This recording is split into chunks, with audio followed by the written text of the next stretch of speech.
Good morning, everybody. Welcome to episode 31 of Cars and Coffee. And if you're a car guy like me and you want to learn more about performance, then you're in the right spot. I'm Kenny Brown. Over the next hour, we're going to kind of share some of my experience, my vast experience, I would say, from professional motorsports and building great cars, and share it with you. You can get the benefit of all the mistakes I've made, so you don't have to make some of them. But today we also have a special guest. Tony the Tuner is going to be with us a little bit later on. He's one of the top tuners in the country to give us a few tips on tuning your Mustang. Going down my handy dandy list that Carrie gave me. Let's see. Oh, so stuff I forget to do. If you're we're live on Facebook and also YouTube. And if you are on YouTube, please subscribe to our channel. And if you click the little bell, I'm getting better at this, click the little bell, you'll get notifications on when we go live. Let's see, of course, questions, send your questions in. I'm always open to answer questions. Today we're going to talk a little bit about the IRS in Cobras. And we have a lot of people converting Fox bodies to IRS cars, which is really kind of cool. And I've got some, my artwork this month is the Formation Finish. This is another work by Nicholas Watts, one of my favorite automotive artists. I've got quite a few of his pieces.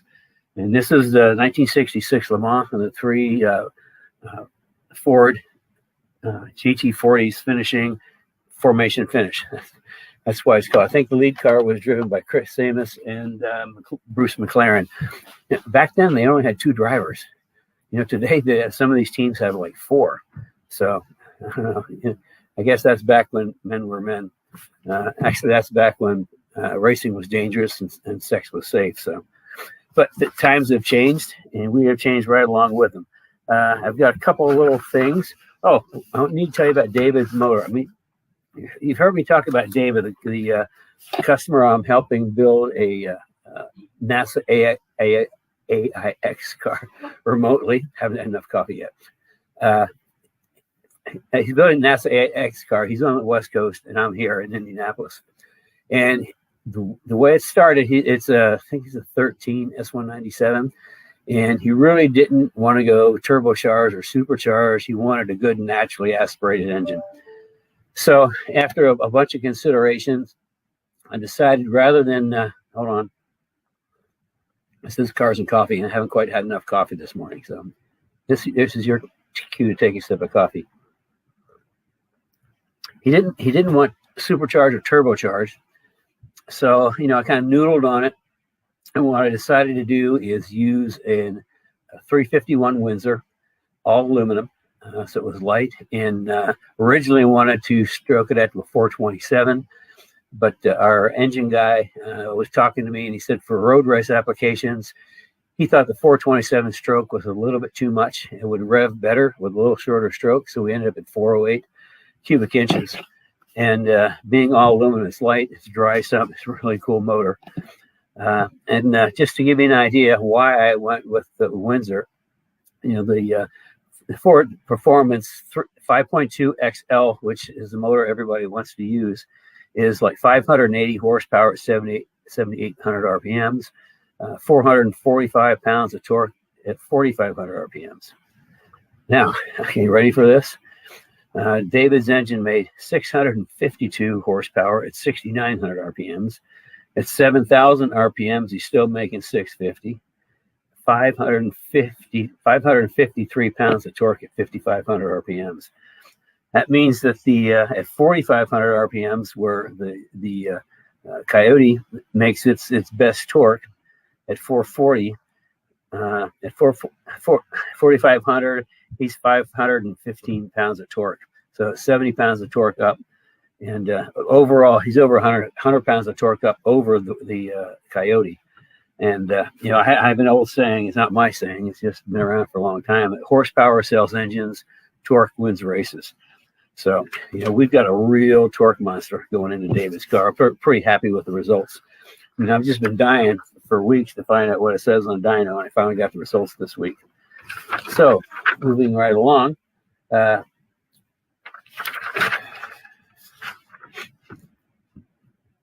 Oh, the thumbs up thing. She always highlights what I forget to say. Thumbs up, and of course, send some love with the little hearts. That really helps us spread the word. And if you've got some friends that you think could benefit from what we talk about here Saturday mornings, please share. It's the more the merrier. And if you're not a member of the Speed Therapy Society, I recommend that you join.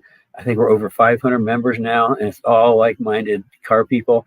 There's a lot of camaraderie, a lot of chatter, lots of car pictures.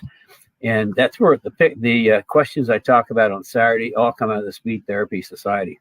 So if you're not a member, please join. And okay, I'm getting down the list. I'm not forgetting too much this time. Oh, sign up for the newsletter. I almost forgot that. Sign up for the newsletter. That way you get notifications when we're doing Cars and Coffee or any other special events. Speaking of special events, this Wednesday, if you notice, the frost isn't heavy enough yet, so I'm still plugged up from all my sinuses. Although it was frost yesterday morning, but not quite enough. So I'm hoping it's like a bittersweet. I want a frost to kind of kill all the pollen, but at the same token, I'm not really looking forward to winter. So anyway, special events. This Wednesday evening, I did a special event. It was on the SM95 platform with the Cobra 99-04 with IRS. And also it was about the IRS. We have a lot of people that are putting the Cobra IRS into regular SM95 GTs, and also kind of like the big wave right now is putting IRS into Fox bodies. And so we had it was a really nice, I thought it was a nice presentation. Everybody seemed to learn a lot, but the big thing was the IRS package is what I talked about the most. And what we've done in as far as upgrading, but let me back up a little bit. My experience with IRS goes all the way back to the 70s, dealing with SVCA open wheel cars from the Fords, Formula Atlantic, Super Vs. And then back then I worked on a bunch of Triumphs, the Triumph TR6, the Spitfires. They all had independent suspensions. When it came out in 99, the Mustang, it was no big deal to me. I mean, kind of like the rest of the Mustang world went into a tizzy because they were at that time maybe 99% drag racing, and they just didn't know what to do with it. Well, I knew what to do with it. So that's when we started working on it, and we've sort of, I would say we are the experts for the SVT Cobra IRS. And we still support the 99-04 Cobras with suspension pieces and technical support. So it's a pretty cool platform, and I see us supporting the IRS for many years to come. But anyway, I talked about how in the process of, we have like 4 phases of upgrading the IRS package. The first is to kind of stabilize the differential and steering. It's a forward torque brace and aluminum diff bushings. And the aluminum diff bushings, we can actually put the pinion angle up, which in a lot of cases helps reduce driveline vibration. We had a car, and I can't remember, 2001, 2000, something like that. The guy was suffering with driveline vibrations. He had it to his Ford dealer multiple times. They changed the drive shaft, axles, everything. It wouldn't go away. He brought it to us. We just put our aluminum diff bushings in and changed the stack around and put the pinion angle up. The vibration went away. And the other part of the phase 1 is the rear steer kit that actually takes some of the rear steer out. I didn't say bump steer, I said rear steer. What I found in testing at Road Atlanta with Ford Racing and their FR500, for those of you that don't remember, that was an SN95 with double wishbone front and IRS rear. At the very back end at Road Atlanta, there's a double right-hand turn. On the second right-hand turn, the car got loose. So when I came back, I started playing with my geometry program, and what I found is that when it gets to a certain point of roll, and don't ask me what it is because that was too long ago, when it gets to a certain degree of roll, both rear wheels steer the wrong way. So that's why I was feeling kind of not quite a snap oversteer, but just all of a sudden the car wanted to get loose at the back. So what we do is we actually modify the pickup point on the carrier to take some of the roll steer out. And we've had people tell us that it helps a lot in acceleration. They can see on the dyno, the wheels don't want to move so much. So that's kind of phase one. We stabilize the diff and the steering, and that's on the path to start to get rid of the wheel hop. Well, the wheel hop is due to a lot of soft rubber bushings, and the fact that when the tires grip, everything twists and release, twist and release, twist and release, and that's why you get the wheel hop. And there's not enough shock or spring to kind of control all the motion in the back. So that's starting in phase one. The phase two is where we really start to improve the wheel hop as we go to one of our tubular lower control arm and also convert the coilover. By converting coilover, that does a couple of things. First of all, it gives me complete control of spring rates. And those of you who've been with me for a while know that I custom pick the spring rates for every customer based on their application.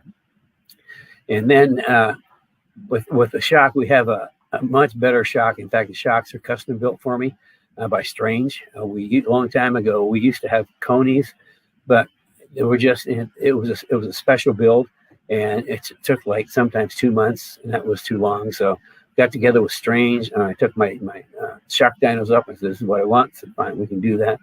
So we got the coilovers in the back. You need a single adjustable or double adjustable. 90% of the people don't need double adjustable. Single adjustable works fine. Anyway, that's kind of like phase two. We got a good shock, a good spring, and a super strong tubular lower control arm. Phase three is pretty simple. That's just a tubular upper control arm to take some weight off, and that's a really nice piece. And then stage four, which is the biggie, is we take the carrier and we whack off all the pickup points, and we actually make new brackets, and we put them back on in different positions. So I completely alter the rear suspension geometry. We also even take the inner point down lower so that we take all the roll steer out. We just started doing our rear steer kit a long time ago. And I see other people in the market now, they're doing what they call a rear bump steer kit. But to me, bump steer is the front of the car that when you turn the wheel and you get a bump, the steering changes. At the back, and the rear wheels don't turn. They're just going up and down. So to me, it's not bump steer. That's the problem, is roll steer. So that just goes to show you I get copied, but people don't know why, but they'll copy me anyway. So anyway, that gets us through phase three. And at phase four, we're talking about the geometry on the K member or the carrier, and we take all the roll steer out of it. We move the inner pickup point down even lower. And then we also whack off that great big ugly mount in the back, and we put a bracket that bolts right to the rear frame rail. So it's just solid. It just bolts. It's a solid mount. And all that really, the whole package. The cars just drive like a dream, especially teamed up with my front grip kit with the K member and control arms and Caster Plus. Like I had that in my track car Kermie, which was 2001. Actually, it was my 2000 SEMA car, and I could drive that car all day. I could put anywhere on the track I wanted. So we can really make this IRS geometry work. One of the questions we got Wednesday night was somebody asked. They said, "What's the process of sending the cradle in?" Because what we do, you need to send your cradle in, and we'll modify it and send it back. Now, if sometimes we'll be one ahead on cradles, and if we go one ahead, we can send that and trade you out. But we either have to have your carrier or a big core charge, because they're kind of getting a little hard to find. But he asked what's the best way to get there. This is an interesting story. We've been struggling to come up with a cost-effective method for shipping these carriers. And one of our customers discovered a while back that the most cost-effective way to ship it is by Greyhound, believe it or not. Stick it on a bus. So that's what we're doing. Now we've shifted all our transportation of our IRS carriers to Greyhound. Who'd have thunk? So anyway, that's kind of what we went through. Of course, it took a lot more time explaining a lot more. But the IRS is really cool, and like I say, it's something we're going to be supporting for a lot of years. Somebody asked, how harsh is the ride with the solid cradle? You do pick up some NVH, but it's not like it's going to drive you out of the car. And to me, when you start modifying cars, there's always compromises. And, giving up a little MVH for a carrier that's rock solid, that nothing moves around with great geometry, I think far outweighs the small increase in NVH. And then somebody asked what the rear coilovers were. Actually, they're 2.5 ID diameter. Most of the U.S. shocks are all 2.5 ID, 2.5 inches ID. Now, the GRZs we get from Netherlands, those are 2.25, and a number of European shocks are 2.25. So, and then going down, that's the pinion angle. Somebody also asked about, do we need to slot the frame rail for the upper control arms? Well, when we first brought these out in 99, actually 2001, to ensure clearance for the upper control arms, we actually had a pattern and pieces. You cut a little notch in the carrier just so to have plenty of clearance. Well, we've gone beyond that, and we've actually now do an overbend in the control arm, so we really don't need to notch the rails anymore, which leads to an interesting story. If you've ever looked at the rules for NASA American Iron, there's a section on IRS, and it states you cannot notch the frame rails, and all the pickup points have to be original OE to run an IRS in American Iron. Well, the reason for that is I had some friends, some engineers at Ford that wanted to build a really hot American Iron car. They did a fabulous job on the car. They got it stripped out really light. They had a front suspension and the IRS. And the problem is that car was fast. I mean, really, really fast. And back then, most of the strength of NASA was on the West Coast. And, the West Coast guys were all live axle guys, and they had nothing. They had nothing that could compete with this car with my IRS in it. So they complained. So, we're kind of in the middle. We're not part of the West Coast group. So they changed the rules. So that basically they made my IRS illegal. So if you read through NASA rules, you'll see a paragraph on IRS. That's because of myself and a couple of really talented engineers from Ford. So, Carrie is coming up to give me a sign. I can't get by without these signs. In case you're just joining us, this is one I always forget. In case you're just joining us, I'm Kenny Brown, and this is the 31st episode of Cars and Coffee, where I try to share my extensive knowledge and background from professional motorsports and building really great cars. And also over my shoulder is, as some of you know, and if you don't, that's my trusty toolbox. That's what makes me different from just about everybody else out there that sells Mustang parts. I actually made my living out of my toolboxes for almost 30 years, and I still use it. And that top box, my Go box, has been with me to just about every major racetrack in North America and up into Canada. So that's why it's sitting back there. It's kind of like, this is my experience back there. So you took the sign down too fast. Oh, in case you're just joining, yeah, You just said that. I just said that. What I just want to comment before you introduce Tony is we had a question that I'll have you answer after Tony's finished about what about an IRS and an S197? That's a good question. Yeah. Why don't we just answer that right now? You think so? Okay. Somebody asked about an IRS and S197. I can tell you that is something I've thought about, and I think, it's like it's kind of like churning up in the back there how to do that. It's a little bit of a challenge just because of how the frame is in the back. I haven't really taken a super close look at it, but I have thought about it because we make these IRSs work super, super good. And right now, our focus is completely on introducing a new rear suspension piece that I will be introducing in a few weeks because we filed the patent on it last week. I've been working on this for years. It's an amazing piece of kit for the back of an S197 Mustang, and we'll be introducing that in probably a private session in the weeks to come. The guys in the Speed Therapy Academy got to be the very first ones to see what this new piece is. And I mean, they were pretty excited about it. I'm pretty excited about it. And we'll probably do like a special session. Kind of like we did Wednesday night was all about the IRS for the SN95.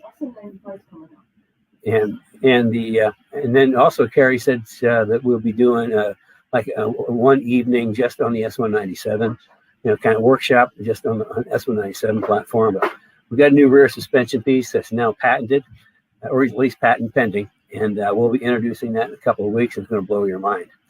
So I think, and as far as S197, yeah, I've thought about it.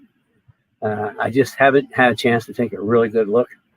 But what this new piece does, it'll probably change your thoughts about an IRS and an S197. So with that, I'm kind of babbling on, and we should get to our super special guest star. He's one of the experts. I like to pull experts out of the industry, and we have like a full master class in the academy, which is the full evening. And Tony is probably one of the top tuner. He is the top tuner in the country. His company is Tuners Inc. And he teaches, he tunes. I mean, he's a really, really smart guy and a good guy too. So, good morning, Tony. Good morning. We've got some of our real Cars and Coffee people here, and could you share maybe some of the top tips in tuning a Mustang? Sure. I mean, so I thought about this the other day, and I was trying to figure out the best way to talk about it. I'll just talk about it in the perspective of the road racing stuff to begin with. Probably the most asked question of customers when they bring the cars in and they're doing the testing is, what tuning should I do to the car to help me for performance, but also when I'm road racing? There's a couple of things that we can focus on. Number 5, the first one is what octane you're running. The fuel is a primary concern. If you're running E85, that's a concern. If it's running 93, if you're running 87, if you're running 100 octane, if you're running 110 octane, each of the gasolines have a specific stoichiometric ratio that we need to tune to. Give an example. If the car was a 2007, and let's say we were in 2007, gasoline back then, the stoic was 14.64. So all our tuning was based on that. Well, nowadays, everything's 10% ethanol. So with 10% ethanol out there, our stoic is now 1408. So right off the back, right off the beginning there, we're 0.6 difference right off the base. So we need to correct that in the tune. And we have access to the fuel stoichiometric.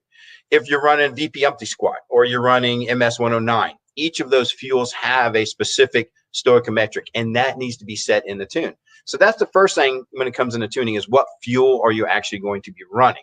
And I know there's some limitations to some of the classes. I had a Corvette in here the other day that he could run 85 in certain races, and he couldn't run it in other races. So we had to tailor 2 tunes for him. I set him up with an extra tune on his MPVI2 cable so he could change it at the racetrack as well.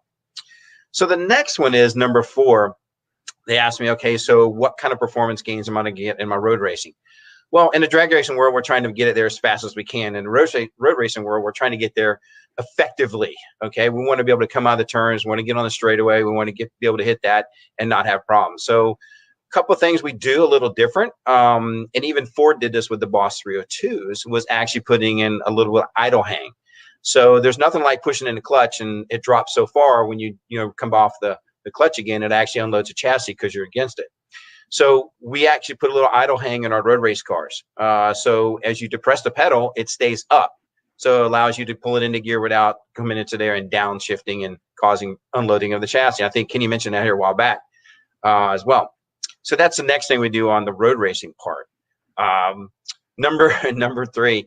So one of the things that in the performance tuning is how hot is the oil temperatures. And I think Kenny's talked about this before, and the oil temperatures are coming into play. If you're not running an oil cooler on the dyno, I will intentionally put load on my dyno to run the oil temperatures up to see just how hot it's going to get. I can't simulate you running around the curves on the track, but I can usually get the oil temperature up pretty high to see where it's going to run. If it exceeds a certain amount, I personally think 205, 220 starting to get too hot on the oil. you need to get an oil cooler on a car. That's a tuning tip that I would tell you right off the bat that you need to do as your tuner or any other tuner. Most of them are not looking for your oil temperatures. I do simply, I've data logged several cars at Daytona, specifically a couple of GT350s and GT500s. Oil temperature becomes a primary concern. So that would be my third one on that one. Number two, what gear ratio are you running? A lot of people forget that the gear ratio is the effective part of getting you there. If you're only using part of your power band and you're not in the right power band between it, you need to make sure the gear is correct.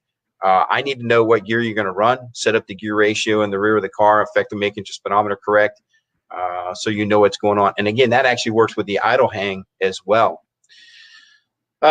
Number one, the primary thing we deal with. Okay, so in the tuning world, we want that extra 10, 15 horsepower. Sometimes the effective horsepower is only roughly from, let's say a Coyote, from 68 to 7,200 is peak horsepower.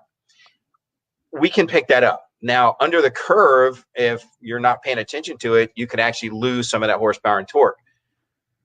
Most tuners will actually pattern it for the peak horsepower. We need to keep it under the curve. Under the curve is what you're going to feel when you come off of that curve or at the turn and you're getting on the pedal. So we want to make sure that the power band is all the way across the curve, not just peak. If you make, you know, an extra 10 horsepower at the top, but down below it's only like 1 or 2 horsepower, it's kind of a waste of your money and time. You want it across the band. That's the most important part. Later model vehicles, we're using variable cam timing to control that, as well as, again, with the right gear ratio to keep yourself in the power band the whole time. I kind of hit 5 of them pretty quick. There's lots of things to talk about. Those are the first 5 that I kind of came out with, and I know everybody has some questions here, so hit me up. Let's go for it. Tony, why don't you before we get, I got the first question for you. Okay. But before we get into questions, why don't you tell these guys some of your backgrounds? It's absolutely fascinating. So I came home from the hospital in a 64.5 Mustang, so obviously I was going to be the destined Mustang guy. And throughout my teenage years, I was always involved in cars. Bought my first Mustang was a 68. And actually, the very first place I ever ran the car, believe it or not, was a road course. True story, automatic car. They had a Porsche club, had a little cone set up. I went out there, road raced the car. Obviously, didn't do very well, but it was fun, and I enjoyed it. And then obviously went more into the drag racing later on. But I went in the Navy. I wanted to be a heart surgeon. Money wasn't there for college, so I went in the Navy to make the money. And fell in love with a passion. I tracked submarines for a living in the military, became a master training specialist, curriculum developer, which put me in the mode when I retired in 98. I was full-time tuning cars, as well as I started teaching for multiple companies. So we've built everything from, you know, we had a Ford GT that we ran to Ford Proving Grounds with Gene Martindale and the whole crew out there. That was a pretty proud moment. All the way to my normal customers every day, which people going drag racing today at the track. And I just finished helping out a circle track guy, a road race guy, and his Corvette last week saved him from a catastrophic failure. So I've been around doing a long time. It's my passion. I enjoy doing it. I've been doing it 35 years, tuning cars, from carburetors and distributors all the way up. And every day you learn something. And I tell people that if you're on here with Kenny's thing, you're learning as well. So every day we learn something, and that makes our passion even better. So that's kind of where I came from. Okay, well, I've got the first question. Okay, here is the scenario. We have in our shop right now, it just came in this week, a 2008 Ford Racing FR 500S. Those were the cars that were built specifically for the Mustang Challenge. And the irony is, this is actually one of the 3 Speedworks cars that I engineered in the Mustang Challenge. But anyway, it's in here, and we're doing. It's going to be a full Kenny Brown car when it's done. Full suspension. He's getting a new rear suspension that we're going to talk about in weeks to come. Front grip kit, rear grip kit, JRZs, plus the big our super Pro 4R big brake kit. Anyway, I thought, well, it's here. Let's give it just a little more juice. We don't want to really go to the max and wear it out. We just want a little more juice. So the direction I want to go, because it's a Ford Racing product, I thought we'd put in the Ford Racing hot rod cams, the intake manifold, and the Ford Racing 62 millimeter throttle body. It's already got headers and a cold air kit. Do you have like a tune in the books that would be close to that? Absolutely. That's the nicest thing about being able to tuning this long. And I store everything on Dropbox. So I have tunes all the way back to 97, Kenny. I have tunes all the way back. I have my Fox Body stuff along for everything too. So, and I pretty much have every software out there. So I keep track of everything. So I've done several of the FRPP kits. The hot rod cams alone are worth about 8 to 10 horsepower. They're more of an idle chop thing for people, but they do give you an extra right 150, 200 RPM with the FRPP intake and that throttle body. That rod kit is basically like a 20, 22 horsepower gain right off the bat. And it's in the peak power where you're actually using it. Cool. Well, that's just, so what you're telling me is if some of our guys out there have some modifications to their cars, if they call you up, you might have a tune in the books you could just send to them. Absolutely. Absolutely. We've done it. More than likely, we've probably done it. And if we haven't, we're going to investigate and make it right. And the company is Tuners Inc. Tuners Inc. of North Florida. Like I said, I've got a full all-wheel drive dyno in my facility. I actually don't turn wrenches anymore. See toolbox on your back. My toolbox is out there, but I don't have time to turn wrenches anymore. I'm tuning 4, 5, 6, 7 cars a day and remote tuning and helping customers around the planet. So, and I'm sure that they can find Tuners Inc. on the internet. Absolutely. So, okay, Carrie, have we got any questions? Yes, we do. Okay, our questions today is what type of information do you need before creating a custom tune file or calibration? Okay, so the question was, what do you need? What do I need to have to do a custom tune? The first thing is on a vehicle, depending on what software you're using, we're going to need to know the strategy, a device you're using. If you're using an SCT device or using an HP MPVI2, with the SCT device, I would need the strategy and the serial number of the tuner, of the handheld, I should say, and then a breakdown of a list of mods. What fuel you're running, what gear you're running, if you're running headers or not, what intake, throttle body, mass, air, all those things come into play for us to build the custom tune. Once we know that, we can build the custom tune, set it up. I always like the customer, and I will tutor them on how to data log the car. That is the most important part to me. I need the data logs to confirm everything's correct. 9 times out of 10, we'll find something that may be wrong that's not tune related while we're diagnosing the car. Okay. Well, that speaks to my question and somebody else's question at the same time. So, Carrie, we have another question. Yeah, sure. See, what if you need to return the ECU to a stock calibration or tune? So nowadays, one of the things people, when you have an SCT device, you just hit return to stock and it'll reload the stock tune back to the vehicle. If you're using a Diablo, the same thing. If you're using an HP MPVI2, you just return the vehicle back to stock with that. Very simple. If we're doing a tune on the vehicle and we do it on premises and then you leave and you need a stock tune in the future, I have no problem. I'll normally send out, have a spare MPVI2 cable. If I've done it with that, I'll send it out to you, help you load the factory tune back on, and you're all set to go. And let's see, is the ECU, I lost the question. Does the ECU tuning affect warranty? Anytime you flash a computer, you take on the personal accountability that it may void your warranty. Now, according to the Magnuson Act in 1996, they have to prove that caused the problem. But here's a common thing. In the Chevrolet world, they want the DOD turned off, the automatic active fuel management. People turn it off all the time. They go to the dealership and they say, well, your active fuel management's not working. We're going to void your warranty because, your rear end's making noise. No, that's not the case. They can't do that. There's legal things involved with that. But there are flash counters. They can count the flash counters on the GM world. On the Ford world, they can see if the checksums have been changed. So what I tell people to do is find a dealer that works with you, that knows that the car's tuned or modified. 9 times out of 10, they'll work with you. I mean, if you come in there with a rod hanging out the side, don't expect Ford to eat it when your responsibility. If you were out road racing the car and it got hot in the oil temperature, that's not on Ford. All right, that's basically on personal accountability and at that point. But I have many dealers that I work with, as well as my customers around the world that have very good dealerships that work with them. And it's go as far as say, hey, there's a tune in the vehicle. I know it's there. It's not going to happen. But if you come in there with a blown rod hanging out the side of it, that's a whole different story. Okay, next. This is from Bear to Drift. Does Tuners Inc. tune, I might not be saying, FiTech EFI systems, FitTech? So Yeah, we tune a lot of standalones. Phytech, if it's a Phytech system, make sure you have the latest update on them. There's some older softwares that and firmwares that were not working correctly. Phytech systems are great for cruising street rods and some road racing stuff. I would caution you that if you're going to use a Phytech system, make sure that you're using the correct wideband, make sure there's no exhaust leaks, and the fuel system upgrade needs to be done. But we do tune Phytech. Okay, that's interesting. And then Colby Ward has a question. How does remote tuning work?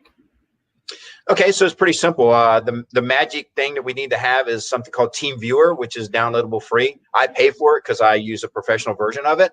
But you download Team Viewer, as long as you have a handheld or an MPVI2, I can remote in, set things up on your laptop that you can put to the car. I can look at your data logs, put the tune on there and actually do it live while you're sitting there. Most of the day, I usually probably do 2 or 3 remote cars a day for my customers around the world. And matter of fact, at 4 o'clock this morning, I was online in Australia. Wow. Good day, mate. So I'm curious, what was something like, what is it like a cost for doing your remote tunes for people? Okay, so if someone calls typical, I had a 99 Cobra guy, call me a couple weeks ago. He had bought an SCT device and he wanted to have a tune for it, and he wanted it remote tune. And it's just a naturally aspirated car. It wasn't crazy combination. He did not have a wideband, so I did have him source out a wideband. Very important to have that because we need to know what the air fuel is. Once we set it up, we had the base tune and 3 or 4 pulls on the street, and he was ready to go. Cost on that, he was looking at $250. Nothing crazy at that point. Depends, obviously, the combination. If you call me up with a twin turbo and supercharged vehicle, compound boost, it's going to be a little more, obviously. But we've done all from naturally aspirated all the way up to twin turbo and compound boost. So that's interesting. That's like pretty reasonable, because I know what it costs to go into a tuning shop and get a car tuned on a dyno. So that's a huge savings. Okay, another question, Carrie. Yeah, Bears Adrift has another question regarding the Phytech. Can you remote in on a Phytech? Absolutely. If, like I said, Team Viewer, as long as you have Team Viewer software, I can remote in on the Phytech and adjust accordingly and take a look at the things. No problem. You're looking at the same thing I would be in the software. So as long as we can access it, we're good. On a laptop, that's the key. Okay, I have a 2-part question here from Brian West. When swapping engines across generations, do you have a recommendation for standalone engine management, and how do you make everything else continue to work for street? Okay, so a couple things. Dealing with a later model vehicle, if you're using a control pack, obviously the control pack's not going to control your dash. So if you're trying to keep everything on the dash working and you're swapping from a 5.4 to a 5.0 Coyote motor, something like that, it's going to be hard to make the dash inputs work. It's not impossible. I've seen it done. If you have exceedingly a lot of money, you can do a Motec system, have an OS written that will control everything. So it is not impossible, but the OS costs you around $9,000 to $10,000, and I'm sure some other people could chime in on that. But there are capabilities of doing that. The common swap seems to be the Coyote as of late. I have a 3-valve car that we just finished a swap in. Obviously the dash did not read certain things. I was able to make temperature reading and some other things, but he ended up doing a different dash. He actually picked up a Coyote dash and had inputs done to that, which actually helped. So it's not impossible to do, but in the swap world, you kind of get some compromises that you have to deal with. That just made me think of something. What if somebody put a Coyote into an SN95 and had something like one of the Holley injection things with the Holley dash? Oh yeah, that would work. So, you make that work? The Holley system's awesome. I went to the Holley schools. I go to school all the time myself, guys. If there's a school out there that somebody's putting on, I go to it because I want to learn every day. The Holley tier schools were awesome. If you ever get a chance to take them, do it. The Holley system's great with the dash. You can put everything on that dash, configure it for whatever you want to do. If you can imagine how something works and you can wire it, you can control just about anything with a Holley system. If you want the dash lights to flick at you, if you want the overhead light to blink at you when you hit, 200 mile an hour, you can control anything with that system, with the IOs. Well, that's pretty cool. That's something I didn't know. Mm-hmm. That's really cool. Okay, I have another question for you. First of all, Tony, Let's see, here it is. What about data logging? Obviously, looking into the engine, the only thing that we can do to see what's going on with the engine, obviously, is data logging. Other than pulling a spark plug is the only thing that tells you what's inside the engine by looking at it. There's nothing else you can physically do at this moment in time. But data logging is the most important part. I recommend, if you are road racing the car, log your car. It may not for every pass, but I actually tell the guys, log the car every time they're on the run, because if something's going on, you come back and you can't determine what it is. You can look at your data log and see. You can see where the oil temperature got high. You can see where the timing's being pulled due to a knock. You could actually see if the car's spinning, just from the fact of the RPMs moving in the mile an hour, not going up, or clutch slip. So data logging is extremely important. There's certain configs that you want to use for data logging. And also remember that most of your data logging will take time or memory. So if you're trying to log every single PID on the software, it's going to take time. So not everything will be accurate. But on a road racing style, I tell the guys, as well as drag racing, data logging is most important. Give me logs. You give me logs, I can tell you what's going on every time. Cool. So, okay, I'm going to getting back to that. So this customer that we're doing, he lives in Nevada with this FR500S and the Ford pack on top. So he could actually download the data into his SCT and then send it to you, and you can look at it and make any adjustments and send it back to him, and he pushes it into the car. Absolutely. We can actually do it while he's sitting there. He can send it to me. I can do a live link right back to it, and set up, fix things or whatever else. Whether it's an SCT device at that point or an MPVI2, HP, or Diablo for the same thing. The data logging we can access, we can see. I think that's pretty cool. Boy, where technology has gone, I got to tell you, it's a long ways from, I was setting Weber carburetors and SU carburetors with this little vacuum thing. So, okay, what do we have next, Carrie? We have from Sal. He has a really good question. How do you make the ABS work in an early S197 with a Coyote control pack? Well, the control pack is not set up to run ABS. It's not designed. It's a standalone. Doesn't have anything with ABS inputs. So in order to do that, I don't think we could actually do that physically through the control pack. There's a company in England, and I want to say it's Race something. And I have to remember, they designed the traction control for the Ford GT that Bill Knoblich built out in California. So he kind of set that stuff up, and he used the ABS to control it. So I know it could be done as a standalone, but not necessarily probably through the control pack itself, because it's its own entity. Obviously, you can use some inputs from it or outputs as well, but you would have to have someone that had the technology and the software and the firmware to control the ABS module as a standalone. And I'll have to research that company's name in England that did that stuff. And I'll check with Bill on that in California. Okay, so in other words, the ABS will not work without the processor. Correct. So what if somebody did a Coyote upgrade and used the control pack but left the factory processor in? Well, I mean, sure, as long as you had the input. Going to the engine, obviously. Yeah, because the body control module stuff and the inputs from it are what's controlling the ABS. So as long as it had the specific speed inputs and the RPM inputs, I don't see why it couldn't be controlled. And I know they make stuff to do it, like I said, because we had that Ford GT done, which didn't have traction control, but it does now with that kit using a factory processor. So it's a standalone deal. So I know that it could be done. I do not know how to do it myself. It made me think of something. I think that some of the race car guys were using a Bosch ABS system. I don't know if that would tie into the Ford one or not. I'm gonna have to check on that. But so yeah, you got a problem with ABS and engine swaps. Mm-hmm. So. And again, depend on, I don't know about you, but in the courses you're doing, if the ABS and the traction control is not controllable, then it's kind of useless for you, because if it's doing something when you don't want it to do it, then that comes into play. And you need the control. And that's why that one company built it. We had a launch control with it. We had a road race control with it as well. Okay, cool. Okay, and we have one more question here from Bob Jones. Bob Jones is actually part of the Speed Therapy Academy and actually probably heard you earlier, Tony, when you did your master class for us. Bob Jones has, on the idle hang, would changing to a lightweight flywheel affect the hang, or does the ECU correct for that? The ECU does not correct for the torque. We'll call it kinetic energy, right?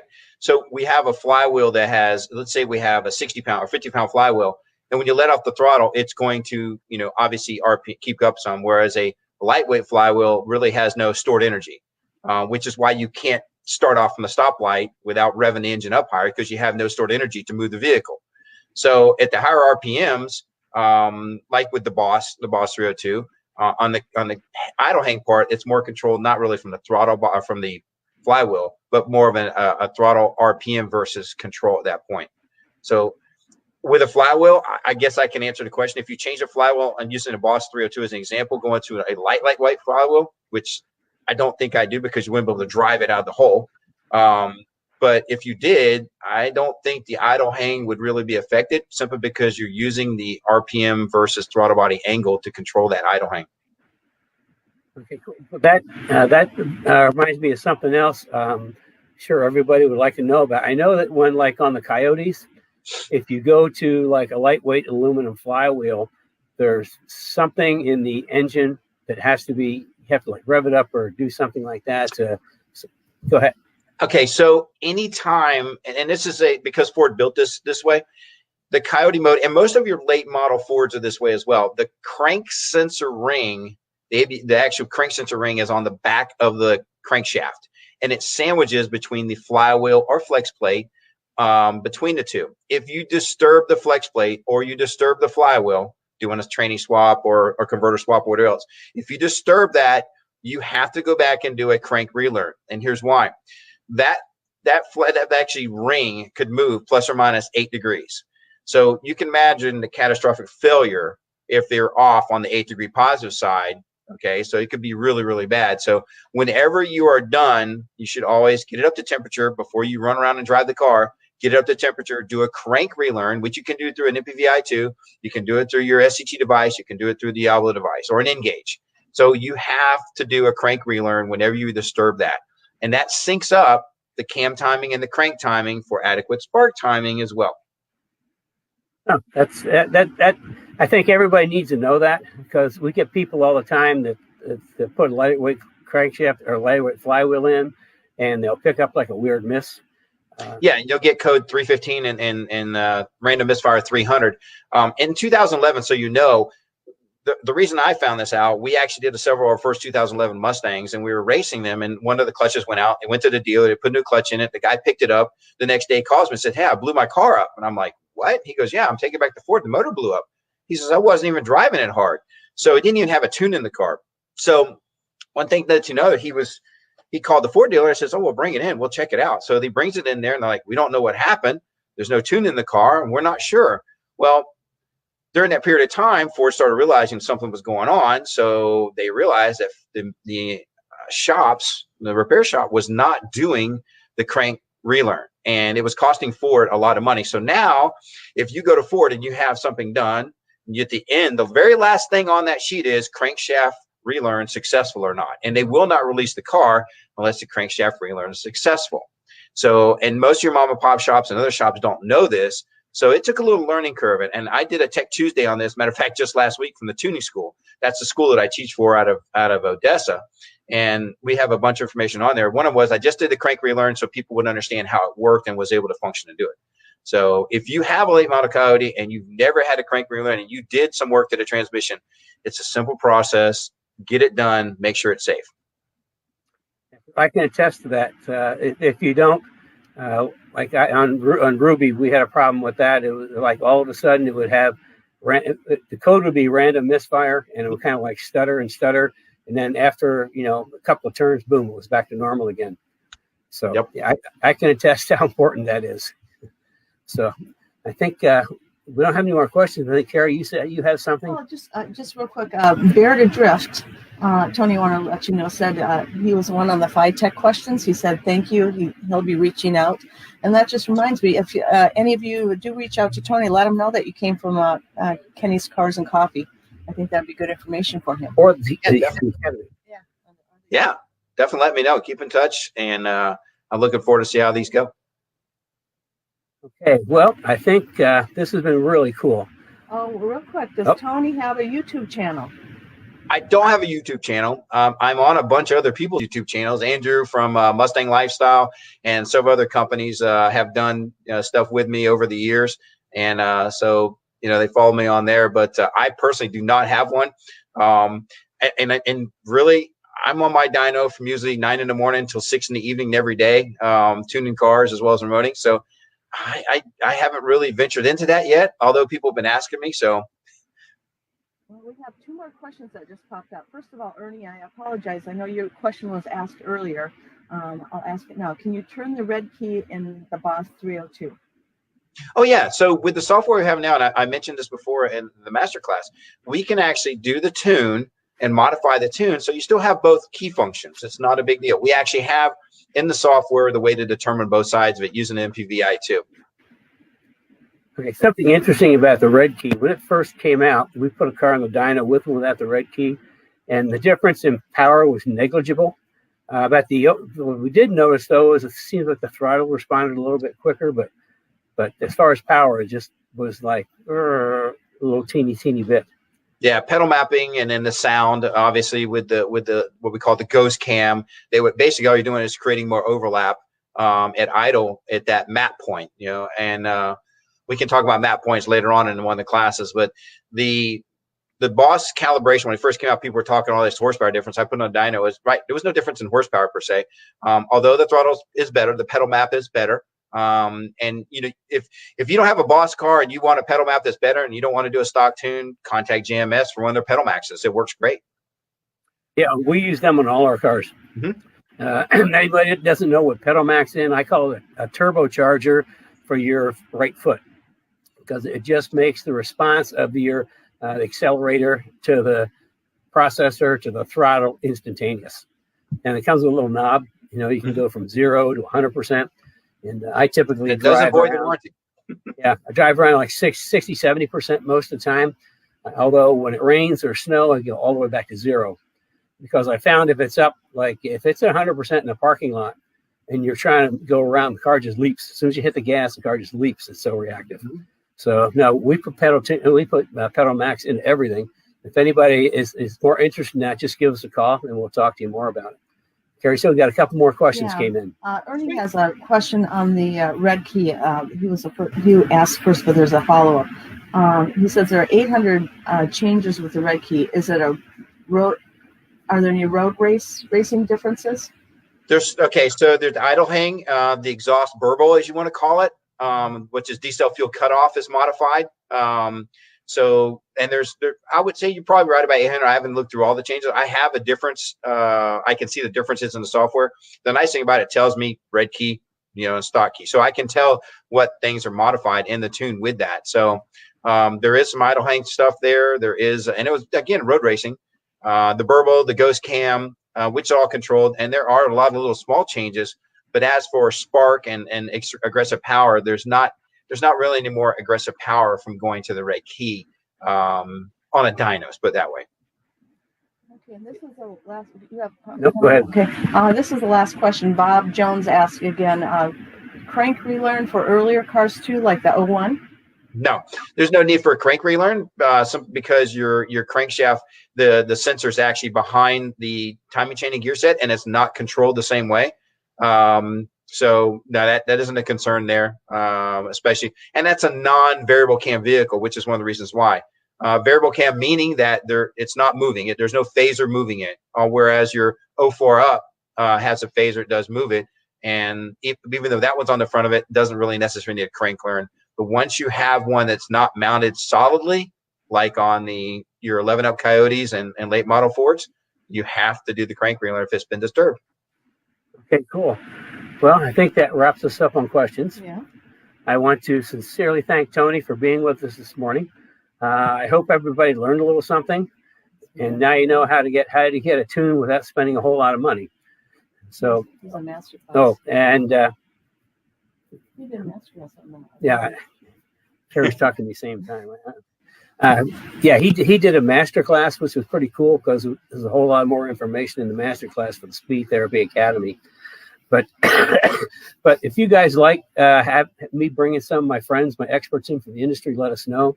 I know a lot of people, and this is something we do for the academy. And Kerry decided we'll do like a shorter version for Cars and Coffee. So if you want to see more of my friends and experts, just let us know. So aside from that, again, I want to thank Tony immensely. This has been really cool. Plus, we'll be getting in touch with you for the tune for this FR500S. Not a problem. So with that, everybody, we will. S197 next week. Oh, Kerry said we're going to talk about S197 chassis and suspension next week. Mm-hmm. Okay, almost forgot that. We have a really cool brake kit to show. And and then we've got the big brakes in for this car. I'll show you that.